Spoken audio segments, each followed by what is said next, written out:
वाराणसी की पावन धरती पर 19 नवंबर 1828 को एक ऐसी बालिका ने जन्म लिया जो आगे चलकर अंग्रेजी हुकूमत की नींव हिला देगी। उसका नाम था मणिकर्णिका, जिसे प्यार से मनु कहा जाता था। उसके पिता मोरोपंत तांबे पेशवा बाजीराव द्वितीय के दरबार में कार्यरत थे और माता भागीरथी एक धार्मिक और सुसंस्कारी स्त्री थी। दुर्भाग्यवश मनु की मां का देहांत तब हो गया जब वह बहुत छोटी थी।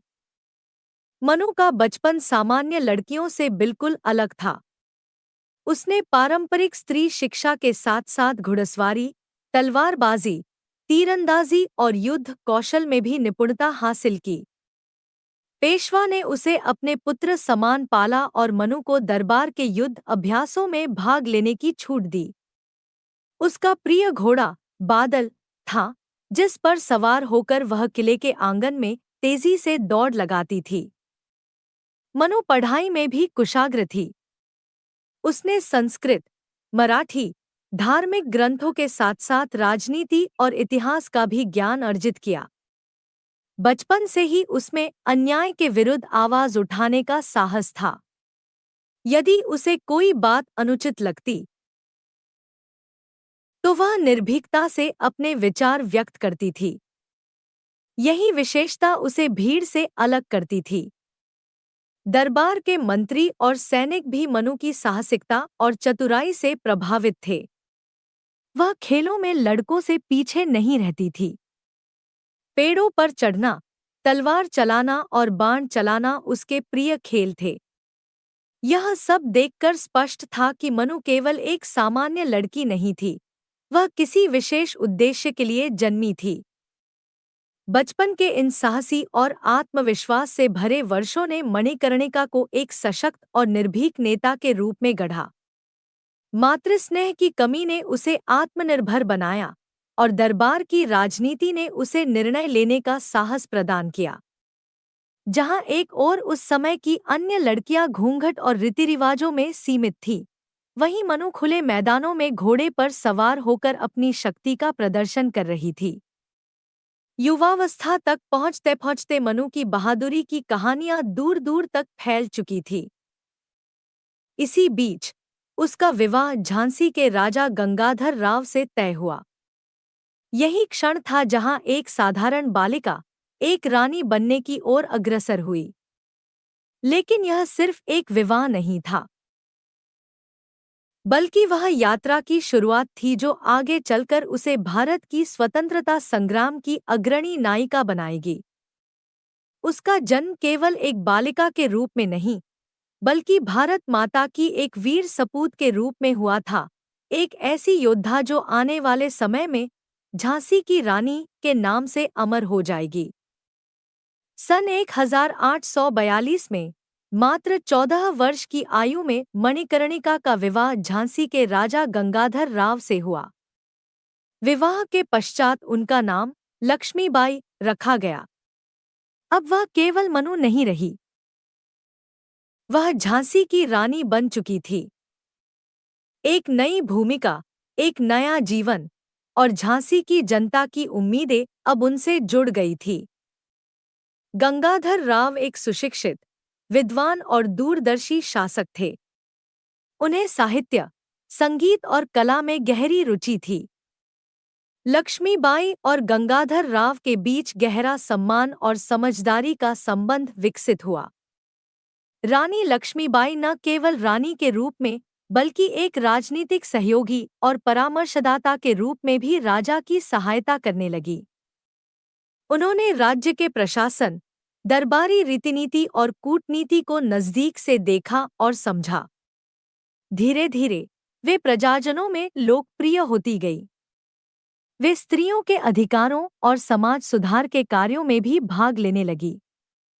उनके साहस, स्वाभिमान और सादगी ने उन्हें झांसी की जनता के हृदय में विशेष स्थान दिलाया। विवाह के कुछ वर्षों बाद रानी लक्ष्मीबाई ने एक पुत्र को जन्म दिया जिसका नाम रखा गया दामोदर राव। पूरा राज्य उत्सव में डूब गया, लेकिन यह आनंद अधिक समय तक टिक न सका। दुर्भाग्यवश बालक की कुछ महीनों में ही मृत्यु हो गई। यह घटना राजा और रानी दोनों के लिए अत्यंत दुखदायी थी। राजा गंगाधर राव ने अपने जीवन के अंतिम वर्षों में एक बालक आनंद राव को गोद लिया और उसका नाम भी दामोदर राव रखा। लेकिन जैसे ही 1853 में गंगाधर राव का निधन हुआ, ब्रिटिश ईस्ट इंडिया कंपनी ने झांसी पर अपना अधिकार जताने का प्रयास किया। उन्होंने डॉक्ट्रिन ऑफ लैप्स के अंतर्गत दत्तक पुत्र को उत्तराधिकारी मानने से इनकार कर दिया और झांसी को हड़पने की साजिश रच डाली। इस गहरे आघात और अन्याय ने रानी लक्ष्मीबाई को झकझोर दिया।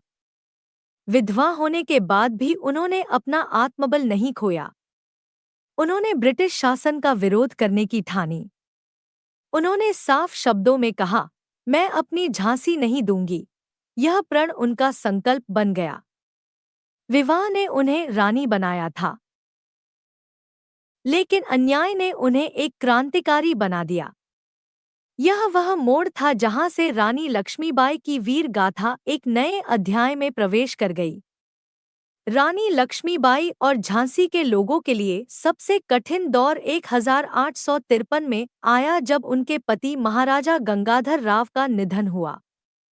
गंगाधर राव की मृत्यु के बाद झांसी राज्य की सत्ता का सवाल उठ खड़ा हुआ। उस समय अंग्रेजों ने डॉक्ट्रिन ऑफ लैप्स नामक विवादित नीति लागू की, जिसके तहत किसी भी शासक के बिना प्राकृतिक पुत्र के निधन के बाद ब्रिटिश ईस्ट इंडिया कंपनी को उसका राज्य हड़पने का अधिकार था। महाराजा गंगाधर राव ने अपनी मृत्यु से पहले एक दत्तक पुत्र आनंद राव को गोद लिया था, जिसे दामोदर राव नाम दिया गया। लेकिन अंग्रेजों ने इस दत्तक पुत्र को उत्तराधिकारी के रूप में स्वीकार नहीं किया। वे झांसी को अपने नियंत्रण में लेने के लिए तैयार थे। इस नीति का उद्देश्य भारत के कई स्वतंत्र राज्यों को ब्रिटिश शासन में मिलाना था, लेकिन इससे स्थानीय शासकों और जनता में भारी असंतोष हुआ। रानी लक्ष्मीबाई के लिए यह समय बहुत पीड़ादायक था। एक ओर वे अपनी शादीशुदा जिंदगी की यादों में डूबी थी, तो दूसरी ओर अपने राज्य और जनता की चिंता उनके मन को भारी करती थी। उन्होंने अंग्रेजों के इस अन्यायपूर्ण निर्णय को स्वीकार करने से इनकार कर दिया। उन्होंने घोषणा की, मैं अपनी झांसी नहीं दूंगी। यह वाक्य भारतीय स्वतंत्रता संग्राम के इतिहास में अमर हो गया। अंग्रेजों ने झांसी पर कब्जा करने के लिए अपने सैनिकों को भेजा, लेकिन रानी लक्ष्मीबाई ने हार नहीं मानी। उन्होंने अपने आप को पूरी तरह से राज्य की सुरक्षा के लिए समर्पित कर दिया। झांसी के किले को मजबूत करने के लिए उन्होंने अपनी सारी ताकत लगा दी। वे घुड़सवारी, युद्ध कला और रणनीति में दिनरात अभ्यास करती रहीं। रानी लक्ष्मीबाई की इस जुझारूपन और वीरता की वजह से झांसी की जनता भी उनके साथ खड़ी हो गई। वे उनके साहस और नेतृत्व में विश्वास करती थी। उनके इस संकल्प ने अंग्रेजों को भी हैरान कर दिया। इस नीति के खिलाफ झांसी में विरोध की लहर फैल गई, जो आगे चलकर 1857 के भारत के स्वतंत्रता संग्राम की पहली गूंज बनी। यह वह समय था जब रानी लक्ष्मीबाई केवल एक विधवा रानी नहीं थी, बल्कि भारत के स्वतंत्रता सेनानियों में से एक थी। उनकी जीवन कहानी की यह सबसे महत्वपूर्ण और निर्णायक कड़ी थी, जिसने उन्हें इतिहास के पन्नों में अमर बना दिया। उनके इस साहसिक और निडर व्यक्तित्व ने आने वाली पीढ़ियों के लिए एक मिसाल कायम की। 1857 का साल भारतीय इतिहास का एक अहम मोड़ था, जिसे भारतीय स्वतंत्रता संग्राम का प्रथम स्वतंत्रता संग्राम या सिपाही विद्रोह भी कहा जाता है। इसी समय रानी लक्ष्मीबाई ने अपने राज्य झांसी की रक्षा के लिए बहादुरी से नेतृत्व किया। जब पूरे भारत में ब्रिटिश शासन के खिलाफ विद्रोह की ज्वाला भड़क उठी, तब झांसी की रानी ने भी अपनी तलवार उठाई और अंग्रेजों के खिलाफ मोर्चा खोल दिया। जब अंग्रेजों ने झांसी पर कब्जा करने का प्रयास किया, तब रानी लक्ष्मीबाई ने पूरे साहस के साथ उसका मुकाबला किया। उन्होंने अपने सैनिकों को संगठित किया, किले को मजबूत बनाया और युद्ध के लिए रणनीति बनाई। उनका आत्मविश्वास और नेतृत्व देखकर झांसी के लोग उनके साथ हो लिए। वे जानती थी कि झांसी की स्वतंत्रता केवल उनका ही नहीं, बल्कि पूरे देश की आज़ादी की कुंजी है। 1857 में झांसी की रानी ने अंग्रेजों के खिलाफ विद्रोह किया और कई सफल युद्ध किए। उन्होंने घुड़सवार सेना का नेतृत्व किया, खुद तलवार लेकर युद्धभूमि में उतरती और अपने सैनिकों का मनोबल बढ़ाती। उनके साहस के किस्से हर तरफ फैल गए। वे अपनी वीरता और निडरता के लिए प्रसिद्ध हो गईं। लेकिन अंग्रेजों ने झांसी पर हमला तेज कर दिया। कई बार झांसी का किला घेर लिया गया, लेकिन रानी लक्ष्मीबाई ने हार नहीं मानी। उनकी वीरता और रणनीति ने अंग्रेजों को काफी मुश्किल में डाल दिया। वे झांसी के किले की रक्षा में दिन-रात जुटी रहीं।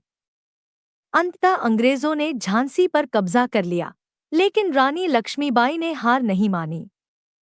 वे झांसी से निकलकर अन्य स्वतंत्रता सेनानियों के साथ मिलकर अंग्रेजों से लड़ती रहीं। उनकी यह लड़ाई केवल एक राज्य की रक्षा के लिए नहीं थी, बल्कि पूरे भारत की आज़ादी के लिए थी। रानी लक्ष्मीबाई की बहादुरी और बलिदान ने पूरे देश को प्रेरित किया। उनकी कहानी आज भी भारतीयों के दिलों में एक मिसाल के रूप में जीवित है। वे एक ऐसी योद्धा थी जिन्होंने अपने संकल्प, साहस और बलिदान से इतिहास की धारा को बदल दिया। 1857 के स्वतंत्रता संग्राम के दौरान झांसी की रानी लक्ष्मीबाई ने अंग्रेजों के खिलाफ अंतिम और निर्णायक लड़ाई लड़ी। झांसी की गठबंदी के बावजूद अंग्रेज सेना ने बड़ी संख्या में अपने सैनिक भेजे और किले को घेर लिया।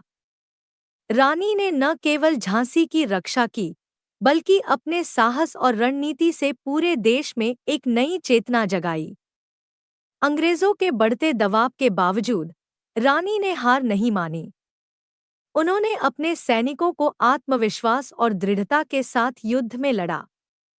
कई बार खुद तलवार लेकर वह युद्धभूमि में उतरती और अपने सैनिकों के मनोबल को बढ़ाती। रानी लक्ष्मीबाई की वीरता और निडरता के किस्से हर तरफ फैल गए। झांसी की रक्षा के लिए उन्होंने कई महत्वपूर्ण युद्ध किए, जिनमें खास तौर से किले की घेराबंदी और विभिन्न मोर्चों पर लड़ाई शामिल थी।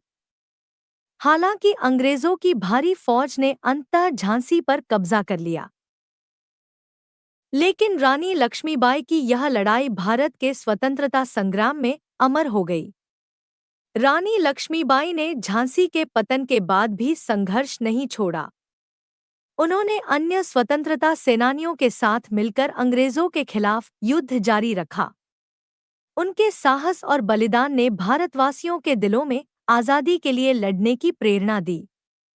झांसी के किले के पतन के बाद भी रानी लक्ष्मीबाई ने अपनी लड़ाई जारी रखी। उन्होंने ग्वालियर के पास स्थित कुचेरा मैदान में अंग्रेजों से अंतिम भयंकर युद्ध लड़ा। यह युद्ध 17 जून 1858 को हुआ, जहां रानी ने अपनी जान की परवाह न करते हुए पूरी वीरता से मुकाबला किया। युद्ध के दौरान रानी लक्ष्मीबाई ने घोड़े पर सवार होकर अंग्रेजों की सेना का सामना किया। कहा जाता है कि उन्होंने अपने तलवार और भाला दोनों का निडरता से उपयोग किया। उनकी युद्ध कला और साहस देखकर अंग्रेज अधिकारी भी हैरान रह गए। उन्होंने अपने सैनिकों को निर्देश दिया कि रानी को पकड़ने की कोशिश करें, लेकिन वह कई बार अपनी चतुराई और तेजी से बच निकलती। अंततः इस युद्ध में रानी लक्ष्मीबाई शहीद हो गईं। उनका शरीर घायल हो गया, परंतु उनका मन और साहस कभी कमजोर नहीं पड़ा। उनकी मृत्यु ने ब्रिटिश सेना को भी झकझोर दिया। रानी का यह बलिदान भारत के स्वतंत्रता संग्राम का एक अमिट अध्याय बन गया। रानी लक्ष्मीबाई का अंतिम संस्कार किसी नायक की तरह हुआ।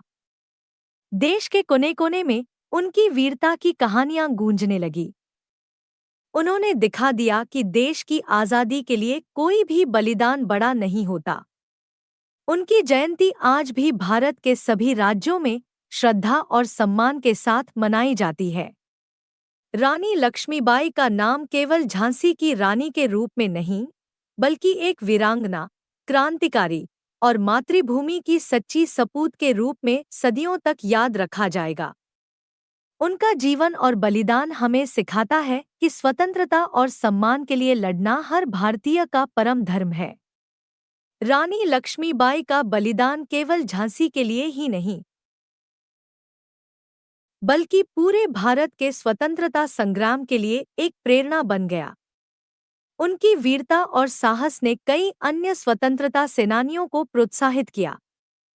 उनकी कहानी ने यह साबित किया कि एक महिला भी देश की रक्षा और आज़ादी के लिए पुरुषों के समान या उससे भी अधिक संघर्ष कर सकती है।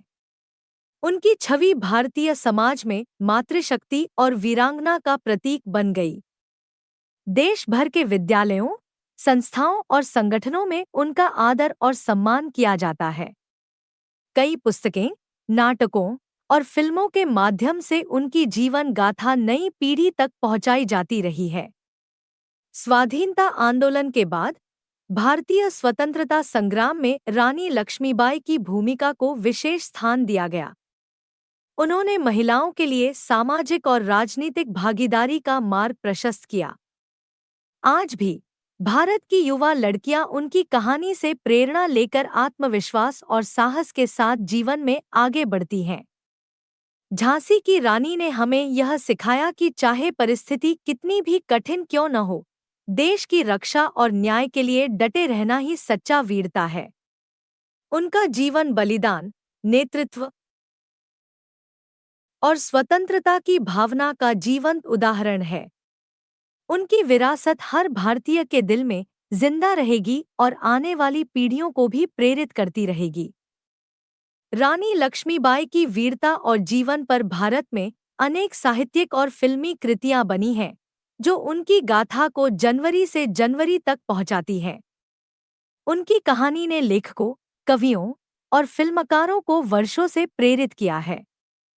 साहित्य के क्षेत्र में रानी लक्ष्मीबाई की जीवनी, उनके युद्ध के किस्से और बलिदान पर कई पुस्तकें लिखी गई हैं।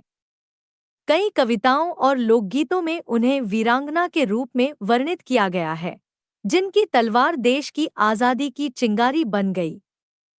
हिंदी साहित्य के साथ साथ अंग्रेजी और अन्य भारतीय भाषाओं में भी उनकी जीवन गाथा को प्रस्तुत किया गया है।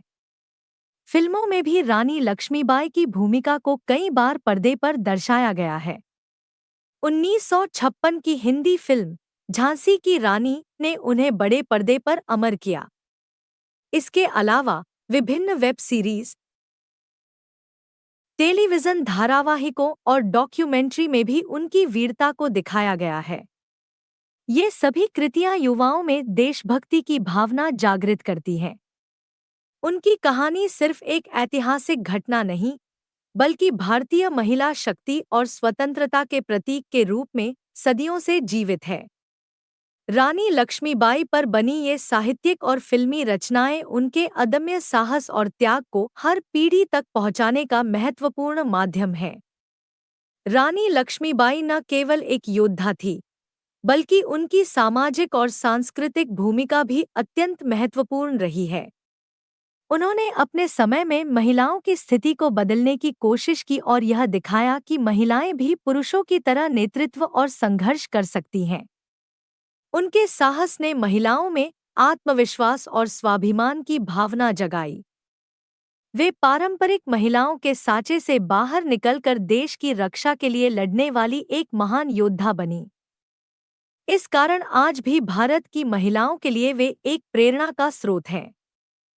सांस्कृतिक दृष्टि से रानी लक्ष्मीबाई की गाथा लोकगीतों, नाटकों और उत्सवों का हिस्सा बनी। झांसी में उनकी याद में उत्सव और मेले आयोजित होते हैं, जहां उनकी वीरता को याद किया जाता है। यह उनकी स्मृति को जिंदा रखने का तरीका है, जो पीढ़ी दर पीढ़ी जारी रहता है। रानी लक्ष्मीबाई ने देश के इतिहास में महिलाओं की भागीदारी को मान्यता दिलाई और स्वतंत्रता संग्राम में महिलाओं की भूमिका को सशक्त किया। आज उनके आदर्श पर चलते हुए भारत की महिलाएं हर क्षेत्र में आगे बढ़ रही हैं। उनका सामाजिक और सांस्कृतिक प्रभाव आज भी भारत के समाज में स्पष्ट देखा जा सकता है, जो हमें सिखाता है कि असली शक्ति और नेतृत्व लिंग में नहीं, बल्कि साहस और समर्पण में होती है। आज के आधुनिक भारत में रानी लक्ष्मीबाई का महत्व और भी गहरा हो गया है। वे सिर्फ एक ऐतिहासिक व्यक्तित्व नहीं, बल्कि देशभक्ति, नारी शक्ति और संघर्ष की जीवंत मिसाल है। स्वतंत्रता के बाद भारत में महिलाओं के अधिकारों और सामाजिक स्थिति को सुधारने में उनकी प्रेरणा का बड़ा योगदान माना जाता है। राष्ट्रीय स्तर पर उनकी प्रतिमा, स्मारक और संस्थान स्थापित किए गए हैं, जो युवाओं को देशभक्ति और साहस की सीख देते हैं। भारत के विभिन्न हिस्सों में उनकी जयंती पर कार्यक्रम और आयोजन होते हैं, जिनमें उनकी वीरता को याद किया जाता है। राजनीतिक और सामाजिक आंदोलनों में भी रानी लक्ष्मीबाई का नाम लिए बिना बात अधूरी रहती है। वे महिलाओं के नेतृत्व और समानता के प्रतीक के रूप में देखी जाती हैं। उनका जीवन हमें बताता है कि किस तरह समर्पण और साहस से किसी भी चुनौती का सामना किया जा सकता है। शिक्षा के क्षेत्र में भी उनकी कहानी को पाठ्यक्रम में शामिल किया गया है, ताकि आने वाली पीढ़ी उनकी वीरता से प्रेरित हो सके। उनके संघर्ष और बलिदान की गाथा आज भी भारतवासियों के लिए गर्व और प्रेरणा का स्रोत है।